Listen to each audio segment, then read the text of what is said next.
সুপ্রিয় দর্শক, আসসালামু আলাইকুম। বাংলাদেশ টেলিভিশন চট্টগ্রামের নিয়মিত আয়োজন খোলা জানালা অনুষ্ঠানে আপনাদের সবাইকে স্বাগত জানাচ্ছি। আমি গোলাম মাওলা মুরাদ। কাছের কিংবা দূরের যে যেখান থেকে বসে আমাদের এই অনুষ্ঠান দেখছেন, প্রত্যেককে নিরন্তর শুভেচ্ছা।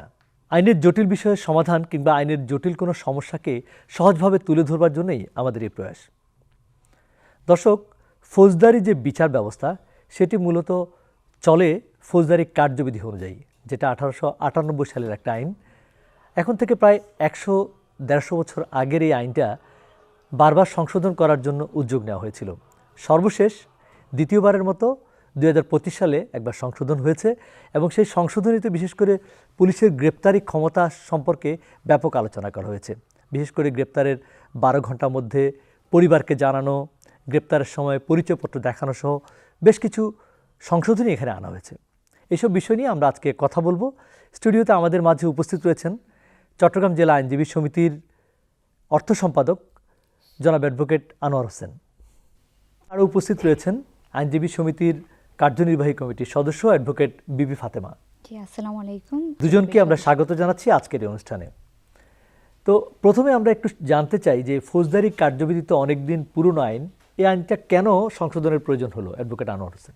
বাংলাদেশে যে সকল ক্রিমিনাল আইন রয়েছে, প্রায় প্রত্যেকটা আইনের ক্ষেত্রে ফৌজদারি কার্যবিধি ক্রিমিনাল আইন মানে অর্থাৎ অপরাধ বিষয়ক যে আইন, ফৌজদারি বিচার ব্যবস্থায় প্রতিটা ক্ষেত্রে ফৌজদারি কার্যবিধি প্রয়োগ হয়।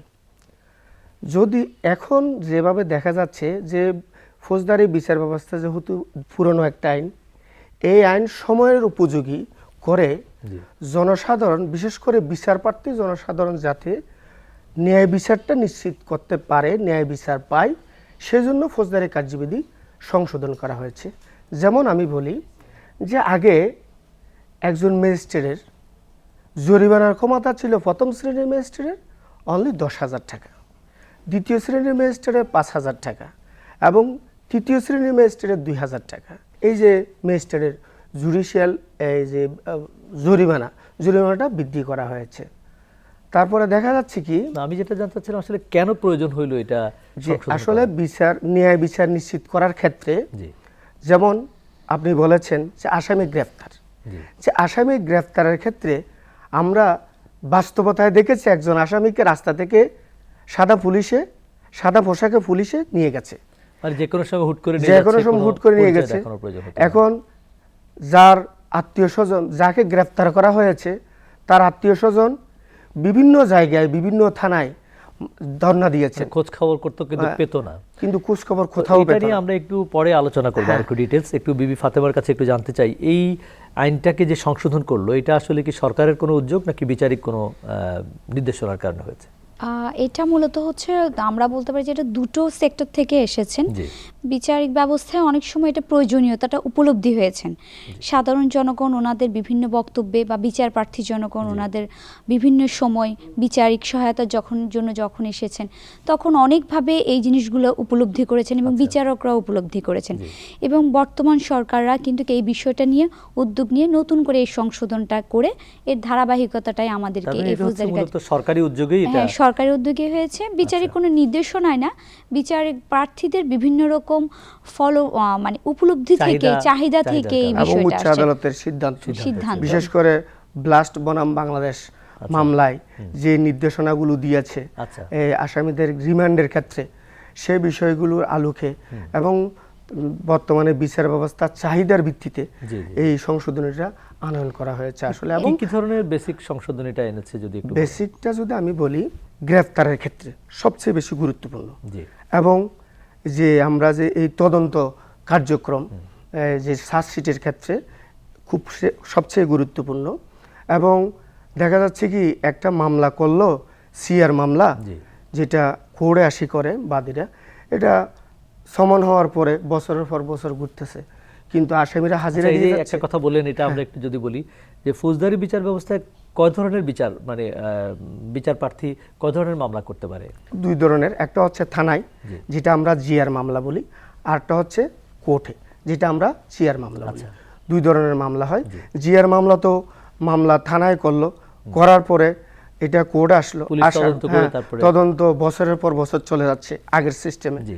তারপরে সিআর মামলা একটা কোর্টে করলো, কোর্টে করার পরে আসামিরা হাজিরা দিয়েই যাচ্ছে, আচ্ছা। কিন্তু বাদী না আসলেও চলছে। বিচার চলতে এই ক্ষেত্রে এখন যেটা সংশোধনী আনছে, যদি বাদী মানে প্রার্থী যদি না আসে, জি। তৎক্ষেত্রে মামলাটা যে কোনো পর্যায়ে আচ্ছা, বিজ্ঞ আদালত খারিজ করে দিতে পারবেন। মানে যেটা আমলি স্টেজে 249, হ্যাঁ, আমলিয়া স্টেজে অর ট্রায়াল স্টেজে যে কোনো স্টেজে মামলাটা প্রার্থীর অনুপস্থিতিতে এটা মামলাটা খারিজ করে দিতে পারে। আচ্ছা বিবি ফাতেমা, একটু যদি বলেন যে এখানে সংশোধনী কি কি এনেছে আর? পুলিশের উইদাউট ওয়ারেন্ট বা উইদাউট আইডেন্টিফিকেশন ওনার কাউকে অ্যারেস্ট করতে হলে এই জিনিসগুলো আসলে বেসিক, মানে মোস্ট অফ দ্য চেঞ্জ আসছে নতুন অ্যামেন্ডমেন্টগুলো। আগে তো আমরা দেখতাম যে পুলিশ যে কোনো বাসায় যে কোনো কাউকে যে কোনো জায়গা থেকে হঠাৎ করে অ্যারেস্ট করতে পারত, হঠাৎ করে অ্যারেস্ট করতে, এখন সেটা নেই।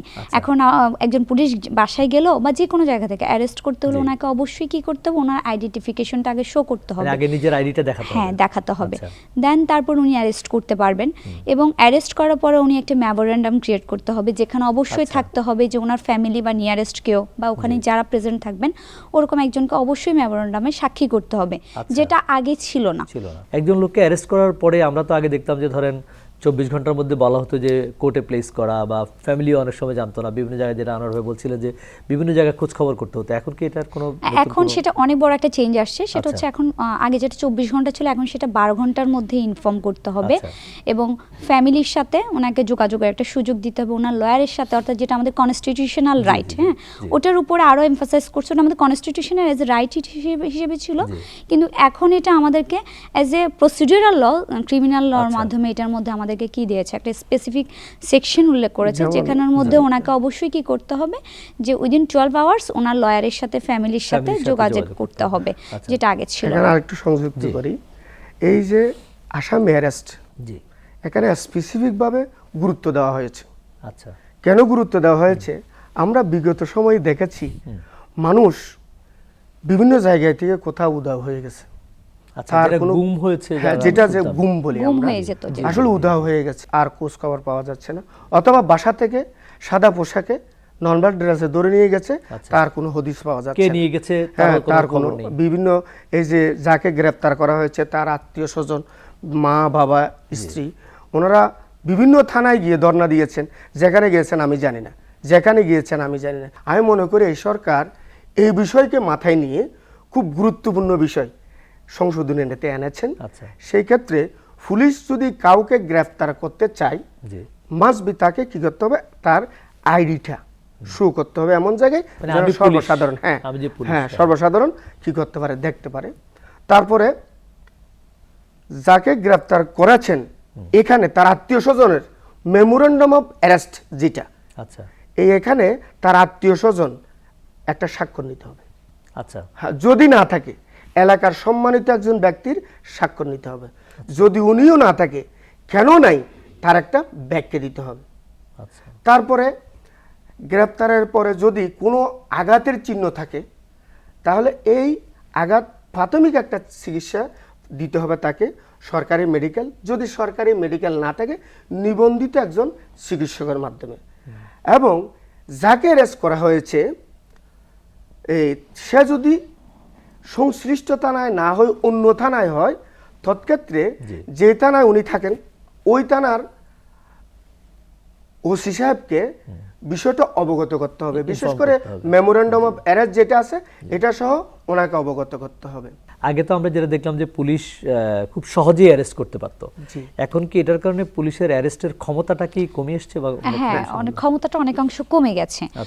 অর্থাৎ পুলিশ আগে যেখানে খুশি সেখানে গিয়ে একজন মানুষকে ধরে নিয়ে আসতো, জবাবদিহিতার কোনো জায়গাটা ছিল না, কিন্তু এখন ওই বিষয়টা কিন্তু একদম স্পেসিফিক করছে যে আপনাকে কেন অ্যারেস্ট করছেন সেটা রিজন দেখাতে হবে, আপনি কে, আপনাকে ওই অথরিটিটা আছে কিনা, এবং আপনি কি অ্যাজ এ পুলিশ হিসেবে আমাকে অ্যারেস্ট করছেন কিনা আইডিটা শো করতে হবে। এই বিষয়গুলো এনে আসলে অনেকটা জবাবদিহির জায়গাটা ক্লিয়ার করছে। হ্যাঁ, পুলিশের জবাব মানুষকে হয়রানিটা মূলত এখন কম করতে পারবে, আগে যেটা ইজিলি হয়রানি করতে পারতো, এখন সেই জিনিসটা অনেকাংশ কমে যাবে এই আইনটার মাধ্যমে। এই আইনের এই যে সংশোধনীটা হলো, এটার কারণে সাধারণ মানুষের জীবনে কি কোনো প্রভাব পড়বে? এটা দুইটা বিষয়, যেমন বিচার প্রার্থী জনগণ যারা আছে ওদেরকে আইনের বিষয়ে সচেতন হইতে হবে। আচ্ছা, আইনে একটা বিষয় আছে আমি জানি না, তার মানে যে অপরাধ করেছে ওই অপরাধের সাজা কম বা বেশি হবে না।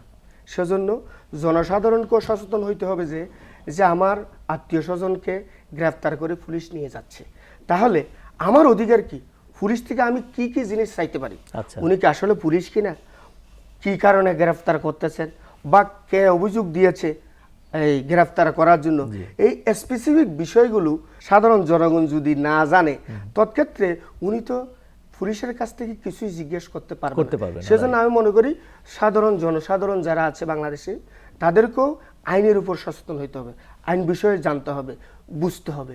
এখন তো ডিজিটাল যুগ, জানার বুঝার অনেক স্কোপ আছে, অনেক উইন্ডো আছে। হ্যাঁ, তারপরে দ্বিতীয় যেটা সেটা হচ্ছে আমাদের যে পুলিশ তাদেরকেও এই যে ফৌজদারি কার্যবিধি জনকল্যাণমূলক করার জন্য সরকার এবং বিজ্ঞ আদালত মনে প্রাণের চেষ্টা করতেছেন, ওনাদেরকেও এই বিষয়ে ট্রেনিং দিতে হবে। আচ্ছা, আমিও মনে করি যেমন যদি পুলিশ ট্রেনিং না পায় ওর আচরণে, যেমন ওদের একটা বিহেভিয়ার, পৃথিবীর অন্য দেশের পুলিশের বিহেভিয়ার আর আমাদের দেশের পুলিশের বিহেভিয়ার একটু ভিন্ন, তাই আমরা যদি ওর আচার আচরণটা একটু পরিবর্তনের জন্য কি করে একটা ট্রেনিং দিই এবং ফৌজদারি কার্যবিধি এইটা কেন সংশোধন করা হয়েছে সে বিষয়ে যদি ওদেরকে আমরা ট্রেনিং দিই, এই ট্রেনিংয়ের ভিত্তিতে যদি পুলিশ আসামিকে কল্যাণমুখী পুলিশিং যদি চালু করা, কল্যাণমুখী আপনি যে কথাটা বলছেন যে পুলিশকে একটা ট্রেন্ড আপ করা বা মানুষের সাথে কিভাবে আচরণ করবে সেটা বিষয়টা উঠে আসার দরকার। পাশাপাশি কি পুলিশের জবাবদিহিতাটা কি এই সংশোধনের মাধ্যমে নিশ্চিত হচ্ছে, অথবা পাবলিকের যে সুরক্ষাটা সেটা কি এটার মাধ্যমে কতটুকু নিশ্চিত হয়েছে? এটার মাধ্যমে আসলে পুলিশের জবাবদিহিতার জায়গাটা আসলে আমরা এতক্ষণ অনেকটা আলোচনা করেছি। জবাবদিহিতার জায়গাটা অনেকটাই মানে এখন তো জবাবদিহিতামূলক একটা আচরণ ওনাদেরকে আইনের মাধ্যমে বাইন্ডিংস করে দিয়েছে, যেটা আগে আইনে ছিল না। আগে হয়তো আমরা বলতাম বা কোর্টে আমরা চাইতাম, অ্যাপ্রোচ করতাম যে এই জিনিসটা দেওয়া হোক, কিন্তু হয়তো এটা ওভাবে আসতো না। প্রেসিডেন্ট হিসেবে অনেক কিছু আমরা দেখেছি বিভিন্ন মামলায়, কিন্তু যে আইনের মাধ্যমে যে জিনিসটা সেটা আসছে কিন্তু এই গত সংশোধনীটার মধ্যে 2025-এর যে সংশোধনীটা, আর এর মাধ্যমে মানবিক যে সুরক্ষাটা সেটা অনেকটাই কি হয়েছে, নিশ্চিত হয়ে গেছে। সেটা বিভিন্ন মাধ্যমে, যেমন এখন ভিকটিমদের জন্য একটা সুরক্ষা আছে যেটা আগে ছিল না, ভিকটিমদের জন্য, সাক্ষীর জন্য, হ্যাঁ, সুরক্ষা স্পেশালি আইনের মধ্যে বলে দিয়েছে। এটা আগে কোর্টে চাওয়া হতো যে এই ভিকটিমটার সেফটি সিকিউরিটি দেওয়া হোক, বা এই সাক্ষীটা আনা হচ্ছে ওনার সেফটি সিকিউরিটিটা কোর্ট এনশিওর করুক, যেটা আগে আমরা কোর্টে প্রসিড করলে কোর্ট তার ইনহেরেন্স পাওয়ার বলে দিত, যেটা আগে চাইতে হতো। এখন আইনেই সুনির্দিষ্ট বলে দিয়েছে, কোর্ট নিজে থেকে আর স্বপ্রণোদিত হয়ে দিতে হচ্ছে না, আমাদেরকে সুনির্দিষ্ট আইন দিয়েছে। যখন একটা বিষয় আসলে আইনে থাকে তখন আর এটা স্পেশালি চাইতে হয় না, সেটা স্পেশালি চাওয়ার কিছু থাকে না। আবার কিছু বিষয় আছে যে আগে সাক্ষীর জন্য আসতে যে কস্টিংগুলো ছিল সেগুলো এখন সুনির্দিষ্ট করছে এই আইনের মধ্যে। ছোট ছোট যে চেঞ্জগুলো আসছে, যে সাক্ষীর খরচগুলা সরকার বহন করবে, কিভাবে করবে, ওনারা আসা যাওয়া ডিজিটালাইজেশন করা হয়েছে। দেখা যাচ্ছে একজন সাক্ষী দেশের বাইরে বা হচ্ছে অনেক দূরে ওনার কর্মক্ষেত্র থেকে আসতে পারছে না, সেক্ষেত্রে এখন একটা সুনির্দিষ্ট আইনের মাধ্যমে ডিজিটাল ওয়েতে ওনার কাছ থেকে আমরা সাক্ষীটা নেওয়া যাচ্ছে। যে সকল মামলা বিজ্ঞ আদালতে দায়ের করেন এখানে দুইটা প্রক্রিয়া হয়, একটা হচ্ছে গ্রেফতার, আরটা হচ্ছে সমন। গ্রেফতারি পরোয়ানা একটা সমন। এখানে আগে সমন দিলে সমনটা জারি হইতো না। আচ্ছা, মানে দীর্ঘদিন পড়ে থাকতো। সমন যদি জারি না হয় এই মামলাটা বছরের পর বছর ঝুলে থাকে। আচ্ছা, এখন ডিজিটাল মাধ্যমে, মেসেজিং এর মাধ্যমে, কলের মাধ্যমে এটা সংশোধনের মাধ্যমে অন্তর্ভুক্ত করা হয়েছে। সংশোধনীতে ডিজিটালি তাকে ইনফর্ম করার বিষয়টা আসছে, ইনফর্মের এই বিষয়টা অন্তর্ভুক্ত করা হয়েছে।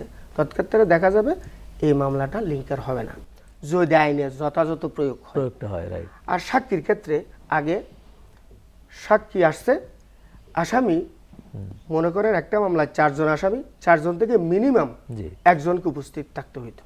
আচ্ছা, না হলে সাক্ষীকে জেরা করার কোনো সুযোগ থাকতো না। এখন বলা হয়েছে সাক্ষী আসছে, আসামি একজনও নেই। আচ্ছা, তৎক্ষেত্র আসামির পক্ষের বিজ্ঞ আইনজীবী সাক্ষীকে কি করতে পারবেন, জেরা করতে পারবে। আচ্ছা, তাহলে সাক্ষী আসলে যে জেরার জন্য আবার পুনরায় রিকল করা, উনি কখন আসবে, যে মামলার দীর্ঘসূত্রতা সেটা কমবে বলে আমি বিশ্বাস করি। তবে এই ক্ষেত্রে বিজ্ঞ আদালতেরও ন্যায় বিচার প্রদানের জন্য জি, কোনো ইনফ্লুয়েন্স ছাড়া ন্যায় বিচারের জন্য মনোনিবেশ করতে হবে। এখানে শুধু আইনে থাকলো আচ্ছা। আমরা যথাযথ প্রয়োগ যদি না করি জি, বা পুলিশের একটা তদন্ত প্রক্রিয়ায় যদি পুলিশ গাফিলতি করে, এখানে স্পেসিফিকভাবে বলা হয়েছে পুলিশের বিরুদ্ধে আদালত চাইলে কি করতে পারেন, আচ্ছা, অ্যাকশন নিতে পারেন, action নিতে পারেন। ব্যবস্থা নিতে পারেন। পুলিশকে আমরা সাধারণত বিভিন্ন সময় দেখি যে আসলে একজন আইনজীবীর সাথে বা তার পরিবারের সাথে যোগাযোগ করতে দেয় না বা কথা বলতে দেয় না, সেক্ষেত্রে এই আইনে কি কোনো সংশোধনী এসছে কি? এই আইনে হচ্ছে যে সুনির্দিষ্ট সংশোধনী এসছে যে 12 ঘন্টার মধ্যে ওনাকে কমিউনিকেট করতে দিতে হবে। আবার আইনজীবীর সাথে যোগাযোগের বিষয়টা কেমন? হ্যাঁ, আইনজীবীর সাথেও যোগাযোগের জন্য উইদিন 12 আওয়ার্স ওনাকে আগে তো যোগাযোগ বিভিন্ন সময় দেখা যেত এক্ষেত্রে একটা অবস্টাকল তৈরি করতো বা কথা বলতে দিত না, এখন কি সেটার আসলে এই জায়গাটা কিন্তু পুলিশকে অনেকটা কি করে দিয়েছে, লিমিটেড করে দিয়েছে যে আপনাকে এই সুযোগগুলো দিতেই হবে। অর্থাৎ যেটাতে একটা আসামির বা যে একটা মামলা রায় না হওয়া পর্যন্ত উনি আসামিকে আসামি না সেটা বলা যায় না, তারপর আমরা আসামি হিসেবে ওনাকে আখ্যায়িত করি। তারপর হচ্ছে ওনাকে ওইটা কনস্টিটিউশনাল রাইট কিন্তু একজন আসামিকে তার লয়ারের সাথে তার ফ্যামিলির সাথে কমিউনিকেট করতে দেওয়াটা। তো যে এটা অনেক ক্ষেত্রে দেয় না, দিত না বলেই কিন্তু এই আইনটা পরিবর্তন সংশোধনীটা এনেছে। এটা আমাদের সময়ের একটা দাবি হয়ে গেছিল, আসলে প্রয়োজনীয়তা সময়ের দাবি, ওই কারণে এই আইনটা পরিবর্তন হয়েছে। আচ্ছা, এখন ধরেন এই যে আইনে তো অনেক, বাংলাদেশে তো আসলে অনেক কিছু আছে যে কিতাবে আছে বা বাস্তবে নেই আসলে। পুলিশ যদি এই নিয়মগুলা বা যে বিধিগুলা এখানে এসছে সে যদি ভঙ্গ করে তাহলে তার বিরুদ্ধে কি ব্যবস্থা? পুলিশ যদি নিয়ম ভঙ্গ করে, যেমন রিমান্ডের ক্ষেত্রে আমি বলি, এক্সাম্পল দিয়ে আসছি। রিমান্ডের ক্ষেত্রে বলা হয়েছে যে বিজ্ঞ আদালতের অনুমতি সাপেক্ষে আসামিকে রিমান্ডে নেওয়ার আগে কি করতে হবে, চিকিৎসা করতে হবে, প্রাথমিক বা স্বাস্থ্য পরীক্ষা করতে হবে, যেটা হ্যাঁ। তারপর রিমান্ড শেষে আসামিকে যখন বিজ্ঞ আদালতে প্রডিউস করবে, তখন উনি যদি অভিযোগ করে যে আমাকে নির্যাতন করা হয়েছে, আচ্ছা, তখন আসামি যদি অভিযোগ করে বা আসামি পক্ষের আইনজীবী যদি অভিযোগ করে, তখন আদালত এই আসামিকে আবার আরেকটা সরকারি হাসপাতালে একজন ডাক্তারের মাধ্যমে পরীক্ষা নিরীক্ষা করে একটা রিপোর্ট তলব করতে পারেন।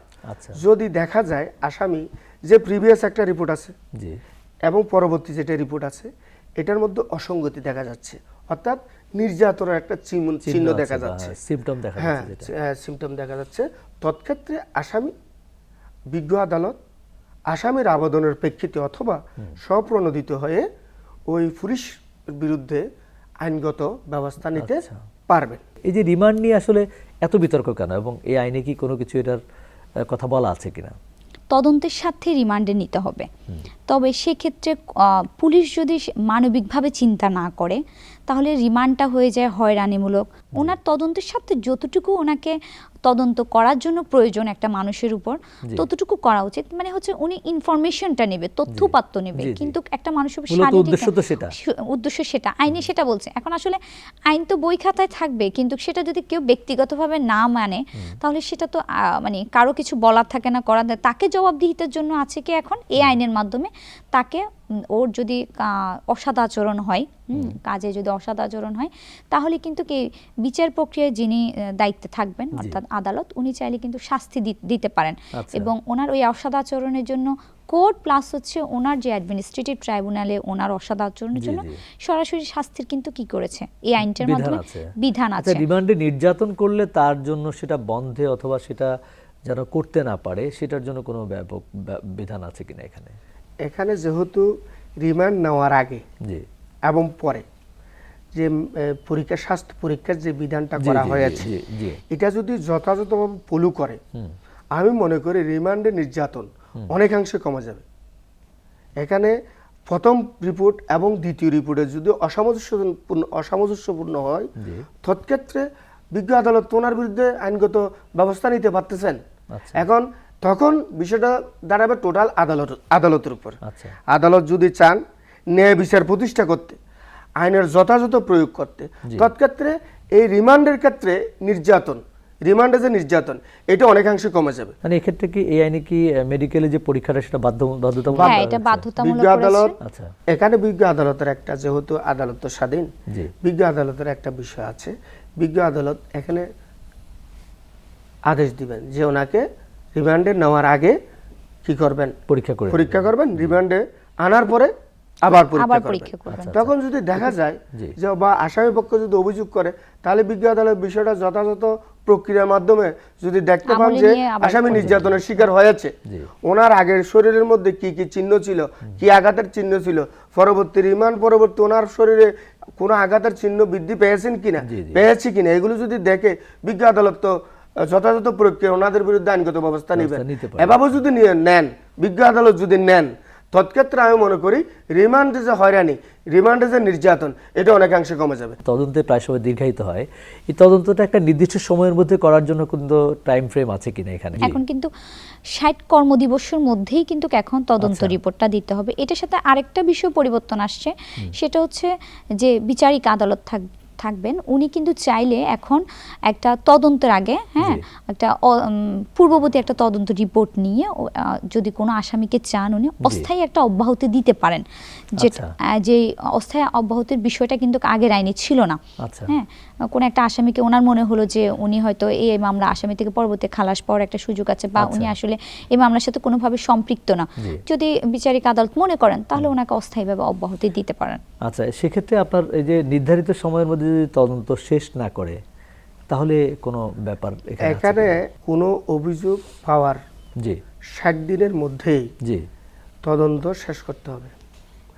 তদন্তের প্রসিডিং বর্তমানে দুইটা আনছে, আগে ছিল একটা, আমরা সাধারণত যেটা চার্জশিট অভিযোগপত্র দাখিল বলি, এখানে বলা হয়েছে প্রাথমিক একটা তদন্ত করে যদি দেখা যায় যাদের বিরুদ্ধে অভিযোগ দায়ের করা হয়েছে এদের মধ্যে কেউ নির্দোষ বা এই মামলার সাথে সম্পৃক্ত নয়, বা ওর বিরুদ্ধে যথাযথ সাক্ষ্য প্রমাণ পাওয়া যায় নাই, তাহলে অন্তর্বর্তী একটা রিপোর্টের মাধ্যমে এই বিজ্ঞ আদালত চাইলে বা সন্তুষ্ট হলে ওই আসামিকে কি করতে পারেন, অব্যাহতি দিতে পারেন। পরবর্তীতে যেটা এই পরবর্তী যে তদন্ত প্রক্রিয়া, এখানে যদি আবার দেখা যায় যে ওই আসামির বিরুদ্ধে সাক্ষ্য প্রমাণ পাওয়া গেছে, তৎক্ষেত্রে আবার ওই যে যিনি অব্যাহতি প্রাপ্ত আসামি ওনাকে সহ কি মামলা অন্তর্ভুক্ত করে একটা অভিযোগ প্রক্রিয়া দাখিল করতে পারেন। এই সংশোধনটা এবার করলো আর কি, এটাতে কি মনে হয় যে মামলার জট কমবে কিনা, বা কি কারণে কমবে মনে হচ্ছে? তদন্ত রিপোর্টেরটা যদি আর্লি আসে, ধরেন এখন 60 কর্মদিবস বলেছে, আবার কোর্ট যদি মনে করে এই টাইমটা একটু বাড়ানো উচিত, সেক্ষেত্রে কোর্টের এখতিয়ার আছে, কিন্তু কোর্টের এখতিয়ার একদম কিন্তু লুপহোলস করা হয়নি।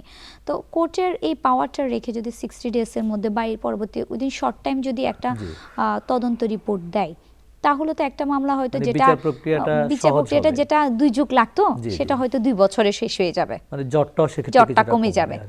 যেই নির্দিষ্ট টাইম ফ্রেমটা দেওয়া হয়েছে এটা কি পুলিশ মানতে বাধ্য কিনা, বা এরকম বাধ্যকরী কোনো বিধান কি আছে? 60 দিনের মধ্যে যদি তদন্ত প্রক্রিয়া সম্পন্ন করতে না পারেন, পরবর্তী আরেকটা টাইমের কথা বলা হয়েছে আইনে, এই টাইমের মধ্যে যদি ওনারা তদন্ত প্রক্রিয়া শেষ করতে না পারেন, তাহলে ওনার যদি কোনো গাফিলতি থাকে, আরেকজন তদন্তকারী কর্মকর্তা বিজ্ঞ আদালত বলবেন,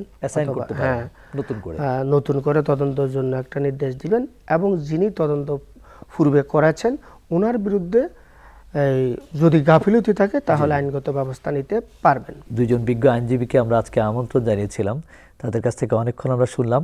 এই ছিল আমাদের আজকের আয়োজন। আমরা আশা করছি এরকম কোনো বিষয় নিয়ে আমরা ভবিষ্যতে আবারও একত্রিত হব এবং আইনের জটিল বিষয়গুলোকে সহজ করে তুলে ধরবার জন্য আপনাদের সামনে আবার এই অনুষ্ঠানের মাধ্যমে হাজির হব। সে পর্যন্ত সবাই ভালো থাকুন, সুস্থ থাকুন, আর দেখতে থাকুন বাংলাদেশ টেলিভিশন চট্টগ্রামের অনুষ্ঠানমালা। ধন্যবাদ সবাইকে।